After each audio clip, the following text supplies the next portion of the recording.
ಏಯ್ ನೀನೇನಂದೆ? ಟ್ರಿಪ್ಪಿಂದ ಬಂದಮೇಲೆ ಕರೆಕ್ಟಾಗಿ ಜಿಮ್ಗೆ ಹೋಗ್ತೀನಿ, ಆ್ಯಕ್ಟಿವ್ ಆಗಿರ್ತೀನಿ, ಅದೇನೋ ಕೆರಿಯರ್ ಮೇಲೆ ದೊಡ್ಡ ಫೋಕಸ್ ಮಾಡಿ ದಬಾಕ್ತೀನಿ ಅಂದೆ. ಟ್ರಿಪ್ಪಿಂದ ಬಂದು 1 ತಿಂಗಳಾಯ್ತು. ಜಿಮ್ಗೆ ಹೋಗೋದು ಬಿಡು, ಅಟ್ಲೀಸ್ಟ್ ತಂದಿರೋ ಬ್ಯಾಗ್ ಆದರೂ ಅನ್ಪ್ಯಾಕ್ ಮಾಡಿದೀಯಾ? ಇದೇನಾ ನಿನ್ನ ಕೆರಿಯರಲ್ಲಿ ಫೋಕಸ್ ಮಾಡಿ ದಬ್ಬಾಕೋದು? ಅಂದೆ ನಾನು ಟ್ರಿಪ್ಪಿಂದ ಬಂದ ತಕ್ಷಣ ಕೆರಿಯರ್ ಮೇಲೆ ಫೋಕಸ್ ಮಾಡಬೇಕು, ನನ್ನ ಲೈಫ್ ಸ್ಟೈಲ್ ಚೇಂಜ್ ಮಾಡಬೇಕು, ದಿನಾಗಲೂ ಜಿಮ್ಗೆ ಹೋಗಬೇಕು ಅಂತ ಅಂದ್ಕೊಂಡೆ. ಇನ್ನೇನು ಸ್ಟಾರ್ಟ್ ಮಾಡ್ಬೇಕಂತನೂ ಇದ್ದೆ.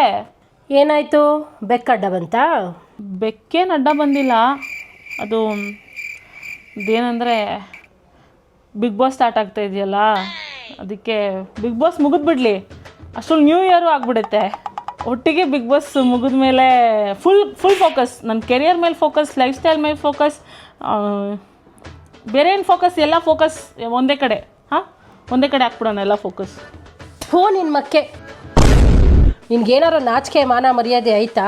ನೀನು ಈ ಜನ್ಮದಲ್ಲಿ ಉದ್ಧಾರ ಆಗಲ್ಲ. ಅಮ್ಮ, ನೀನು ಏನೇ ಬೈಯೋದಿದ್ರು, ಏನಾದ್ರು ಕೆಲಸ ಹೇಳೋದಿದ್ರು ನಾಳೆ ಸಾಯಂಕಾಲ 6 ಗಂಟೆ ಒಳಗಡೆ ಹೇಳ್ಬಿಡು. 6 ಗಂಟೆಗೆ ನಾಳೆ ಸಾಯಂಕಾಲ ಬಿಗ್ ಬಾಸ್ ಸ್ಟಾರ್ಟ್ ಆಗ್ತಾಯಿದೆ.